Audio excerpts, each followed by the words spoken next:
welcome to, or welcome back to, the Introduction to Mock Trial video series.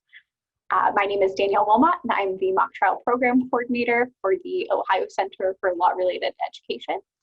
And before we get into today's presentation, I just wanted to have my contact information on the screen, just because I know that this will be a lot to take in. So please feel free to email me with any questions or any concerns that you might have regarding the program.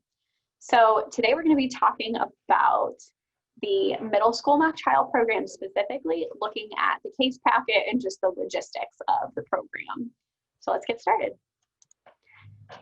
The middle school case packet is going to be your guideline for the entire participation in the program.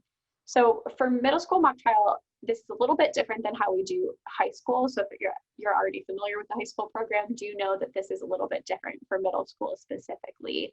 So we actually separate out the rules and guidelines from the case packet itself.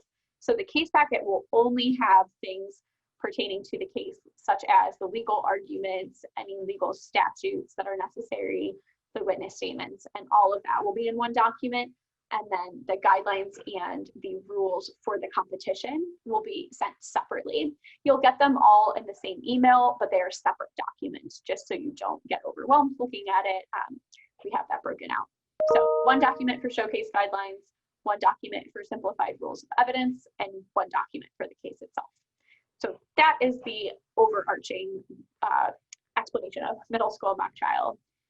The case itself, which is going to be what you and your students spend the most time with the middle school mock trial program, is broken down into a couple of different categories.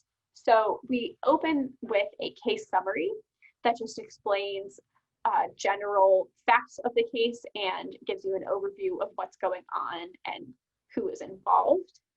And then we also give a list of witnesses and characters. So middle school mock trial is always based on a literary piece. So it's usually a book read in the middle school grade levels, whether you read it in class or it's something that students commonly read on their own at that age. We have a repertoire of cases that we've put together based on common pieces of literature. So when we say list of witnesses or characters, the witnesses usually are all from the book. Occasionally we'll have to add in a character, but it's almost always going to be characters from the book. Once we've gotten over the case summary and the list of witnesses, we give you the issue. So it tells you, why is there a trial? So what's going on that's bringing us to court today? And we lay that out so that it's understandable for the students so they can really read and understand that.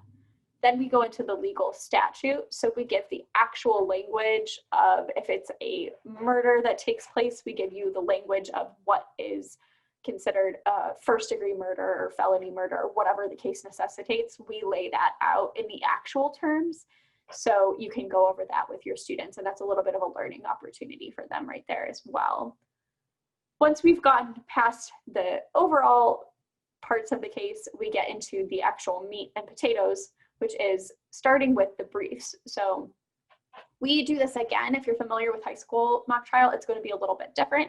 If you're not familiar with high school mock trial, then this is brand new information. So we don't have page after page of brief for middle schoolers. We know that that's just not feasible for them to digest and really gain an understanding of. So we've broken it down into what we call the arguments of the case. So these are things that would, if we were in the real world, go into a legal brief, but we just break it down into paragraphs that explain what is the legal argument for both sides of the case. So the plaintiff or prosecution, they have a set of arguments that they're going to make. Defense has a set of arguments that they're going to make, and we give like an overview or a breakdown of what those are in the case file. Then we go over the facts of the case. So that's a more detailed explanation of the case summary. So the case summary is just an overview. The facts of the case are, this is what happens here, this is what happens next, and really goes through the chain of events and explains what happened and ultimately how we get to the trial that's going to be taking place. Then if there's any special notes relating to the case, we'll include those. That's not always going to be in your case packet. It just depends if the case necessitates it. So an example of that is, we have a middle school mock trial case based on the book Roll of Thunder, Hear My Cry. And that book, and then as a result, the case file does address race and racial inequities. So we know that that can be a sensitive topic to discuss with students. So we do have a special note just to say, we recognize this is difficult, and then here are some resources on how you can have conversations with your students prior to getting involved in the case. So that's an example of what a special note might look like. Again, not every case necessitates that, but if it does, that'll be in there. And then the really big bulk of what the case packet consists of are witness statements. So each side of the case has 3 witnesses. So the prosecution or plaintiff has 3, defense has 3. And that's important because students will present both sides of the case, so they really need to be familiar with all of the witnesses. And those just give their point of view and any information that they have relevant to the case. And we include some character elements in there as well. Then once we are done with witness statements, we will sometimes have exhibits. This is not always the case. Again, it just depends on if the case necessitates it. So sometimes it's really helpful to have an exhibit to refer to throughout trial. Sometimes we have all the information we need in the witness statement, so there's really nothing that we can add with an exhibit. So you most of the time won't have exhibits, but that is a possibility. And that will happen with some of our more recently written cases. We have included exhibits in those. So it just depends on which case you're working with. And before I move on to the next section, I want to say we have a fair amount of middle school mock trial cases in our database. So we have some that have been written when the program was started, and we keep all of those. And you can order those for use in the classroom if you choose. And that's all in the materials order form, which we have all that information on our website. But we have books, like I mentioned, such as Roll of Thunder, Hear My Cry. We have Charlotte Doyle. We have The Giver, things like that. So if you aren't planning to participate in our competition, you can order a different case packet. It doesn't have to be the showcase piece. So something to keep in mind moving on.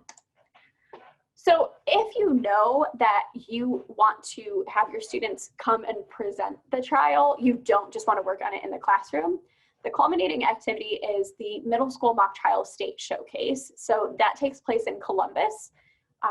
Historically, and for most likely the future, it will take place at the Supreme Court of Ohio. So students come down and get to actually present their case in courtrooms within the Supreme Court of Ohio. So that's a really authentic experience for students participating in the showcase.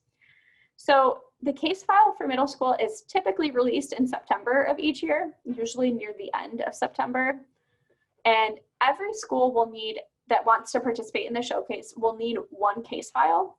You can have 2 teams, and if you do have 2 teams, you still only need to purchase 1 case file for your whole school. So let's use an imaginary school of Trillium Middle School. Say Trillium Middle School has Team Green and Team Purple. Only have to purchase 1 case file for Trillium, but you have to register both of those teams. So that's where we're getting into the nitty-gritty of what middle school mock trial really looks like. So these were previous dates, just to give you a general time frame of when this occurs. These are not updated for this year, or whenever you're watching this video, these will not be updated. So there are multiple showcase dates to choose from, but you only attend 1 of them. So it's not something where you need to sign up for all of them. We just recognize that everybody's schedules differ and we can't accommodate all middle school mock trial participants on 1 day. So we have the middle school showcase take place over 3 days. This example shows you that they all take place right around each other in April. So we do it one Friday, then the following Thursday and Friday.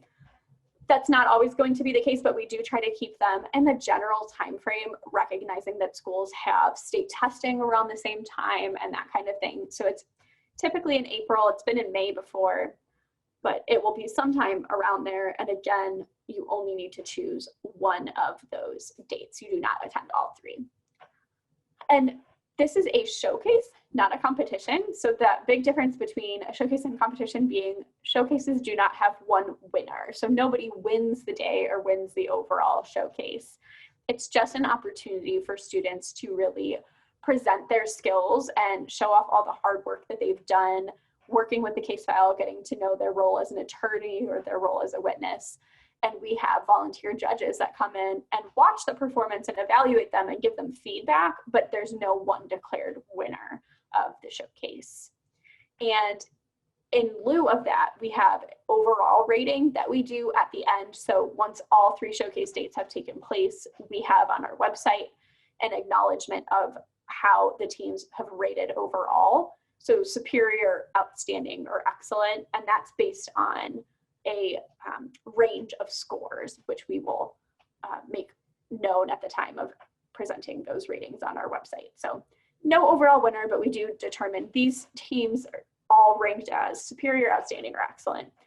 We recognize that this is a big undertaking, so we don't want any students to feel like they did poorly or anything, because just presenting, just being at the showcase is a huge feat, especially for middle school students, to get up in front of strangers that you've never met before, many of whom are practicing attorneys or sitting judges. So it can be really intimidating, and it is an incredible task, and they're so talented for even being at the showcase and presenting their mock trial. So that's why we do not have winners. We just want to honor and acknowledge and give them time to present all of their hard work.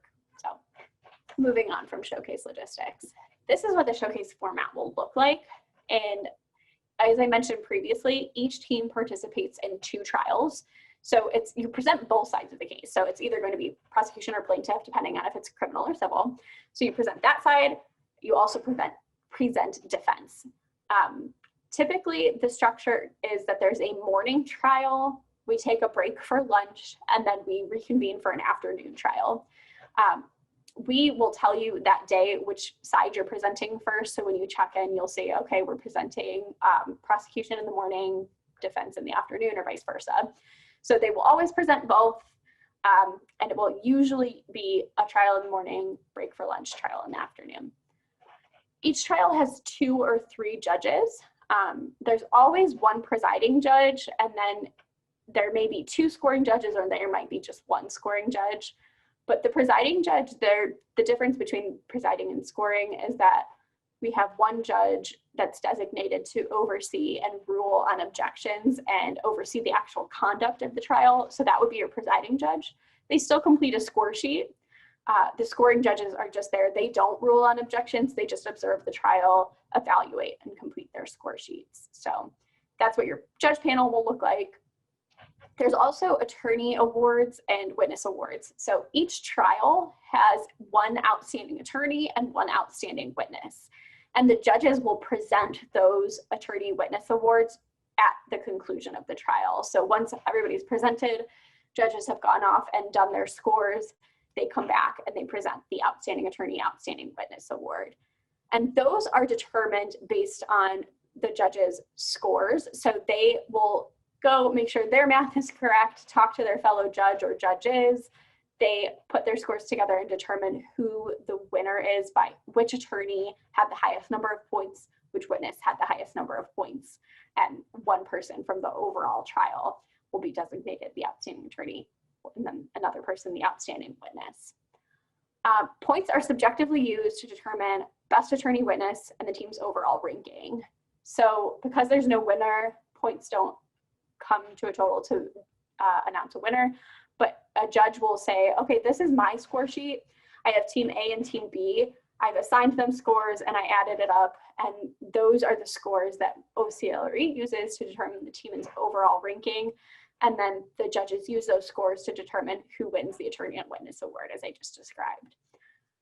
So that is a relatively quick overview, but it should give you a general idea of, if you come to the showcase, how the day will unfold.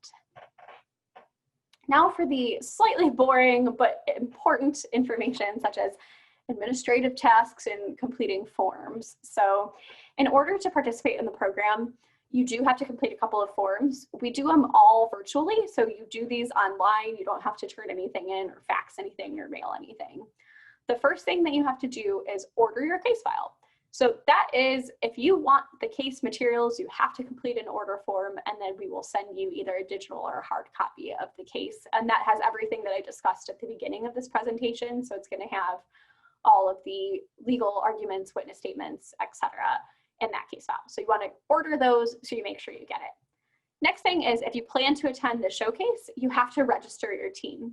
So again, I mentioned earlier, the case materials, you only need one of those for your whole school. The order form, or I'm sorry, the registration form, you need one per team. So you can have one or two teams at middle school mock trial, but each team has its own registration and its own cost associated with it. So that's something to keep in mind. There's no right or wrong way. You can absolutely have just one, you can have two, depends on how many students you have interested that want to participate in the program. And once you've gotten through ordering your case materials, you've registered your teams, then the next thing as we get closer to the showcase date is you have to turn in a team roster. And this is just so we have a copy of who all of your students are that are participating in the program. So it's, I have team A, and these are the students, and you turn that into us so we know these students are participating and we can keep track of that. It's for participation purposes, so we know who's involved in the program. And it's also for security purposes, because when we go and present this in the Supreme Court, the security officers need to know who's going to be in the building. So that's what we use it for. Once you've done all of those, these last two things are really once we start to get really close to the competition.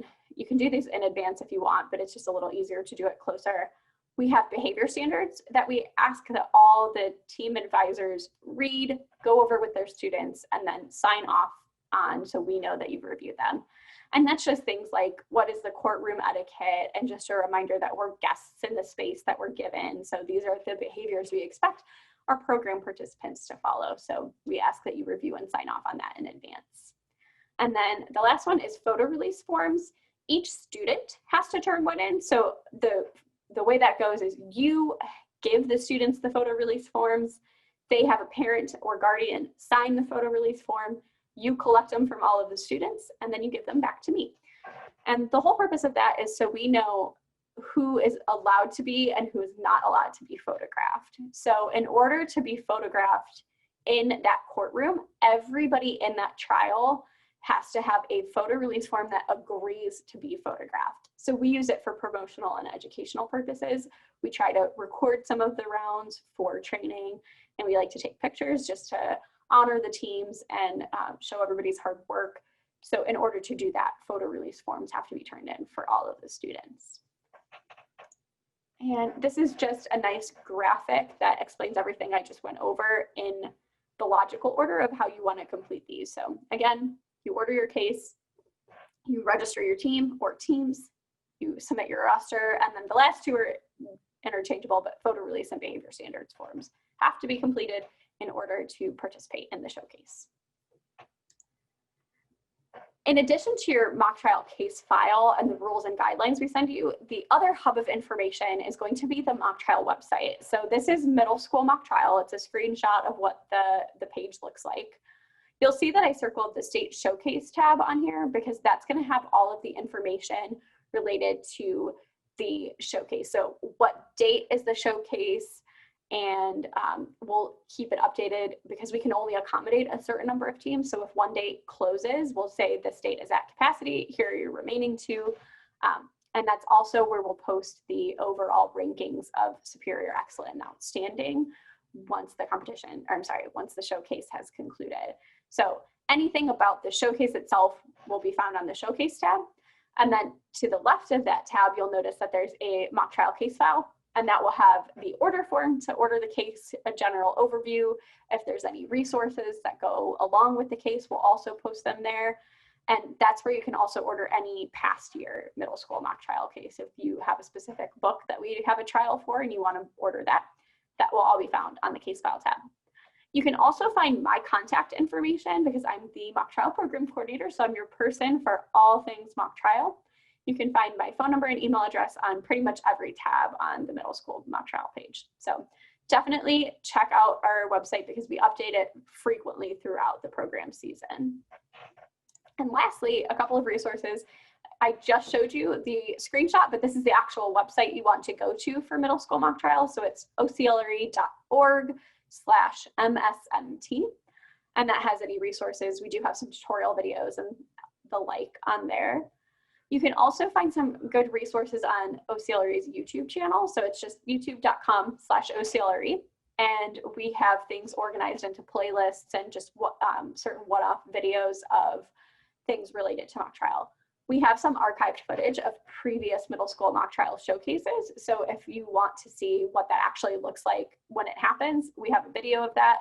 And we also have some like resource videos such as this mentor hangout video, which is 2 advisors talking about the mock trial program and what it looks like at their school and how they run it. So just gives you a little bit of insight into what that actually looks like to be the advisor in charge of middle school or high school mock trial. And last but certainly not least, OCLRE has 3 educators on staff. So I myself am a former educator, and my colleagues Ryan and Kelly are also educators. So we are truly here to help you in any way that we can. If we try to create resources that we know will be helpful, but if there's something that you go, oh, I really wish I had a handout or some guidance on how to do this thing, please reach out and we are happy to assist in any way that we can. And again, my contact information can be found on pretty much every tab of the middle school mock trial page.